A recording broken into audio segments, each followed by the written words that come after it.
දුවල පුතාලා හැමෝටම ආයුබෝවන්. අද අපි කතා කරන්න යන්නේ 6 ශ්‍රේණියේ පළවෙනි පාඩමේ 3 වෙනි කොටස වන මුද්‍රකාංග අවශ්‍යතාවය කියන කොටස ගැන. අපි ඉස්සරවම බලමු දුවේ පුතේ මොනවද මේ පරිගණක මුද්‍රකාංග කියන්නේ කියලා.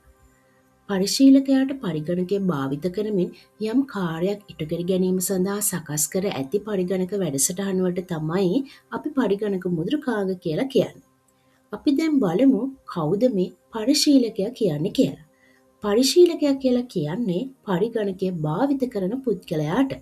ඒ කියන්නේ දුවේ පුතේ ඔයාලා පරිගණකය භාවිතා කරලා මොන යම් හෝ කාර්යයක යෙදෙනවා නම් ඔයාව ඒ වෙලාවේ අපි හඳුන්වන්නේ පරිශීලකයා විදිහට. හරි දුවේ පුතේ. දැන් අපි බලමු මොනවද මේ පරිගණක මුද්‍රකාංග වලට උදාහරණ කියලා. චිත්‍ර දීමට භාවිතා වන චිත්‍රක මුද්‍රකාංගය. ලිපි ලේඛන සැකසීමට භාවිතා වන වදන් සැකසීමේ මුද්‍රකාංගය. සින්දු ඇසීමට හා වීඩියෝ නැරඹීමට භාවිතා කරන විවිධ මුද්‍රකාංග. වීඩියෝ සංස්කරණ මුද්‍රකාංග. පරිගණක ක්‍රීඩා මුද්‍රකාංග. ඒ වගේම තමයි දුවේ පුතේ තවත් විවිධ වූ කාර්යයන් සිදු කරන බොහෝමයක් මුද්‍රකාංග අපිට අපේ පරිගණකයට ස්ථාපනය කරගන්න හැකියාව තියෙනවා.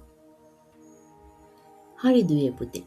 ඔයාලා දැන් දන්නවා පරිගණක මුද්‍රකාංග කියන්නේ මොනවද කියලා. මෙන්න මේ පරිගණක මුද්‍රකාංගත් එක්කම යන තව වචනයක් තමයි පරිගණක දෘඩාංග කියලා කියන්නේ. අපි දැන් බලමු මොනවද මේ පරිගණක දෘඩාංග කියන්නේ කියලා. පරිගණක පද්ධතියක ඇති භෞතික අතින් ඇල්ලිය හැකි උපාංග වලට තමයි දුවේ පුතේ අපි පරිගණක දෘඩාංග කියලා කියන්නේ. මෙන්න මේ පරිගණක දෘඩාංග අපිට පරිගණක පද්ධතියේ පිටතින් වගේම ඇතුළතිනුත් දැක ගන්න පුළුවන්. අපි දැන් බලමු පරිගණක දෘඩාංග වලට උදාහරණ මොනවද කියලා.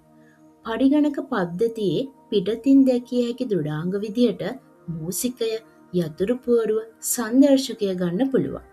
පරිගණක පද්ධතියේ ඇතුළතින් දැකගත හැකි දෘඩාංග විදියට ප්‍රධාන මතකය, දෘඩ තැටිය ගන්න පුළුවන්.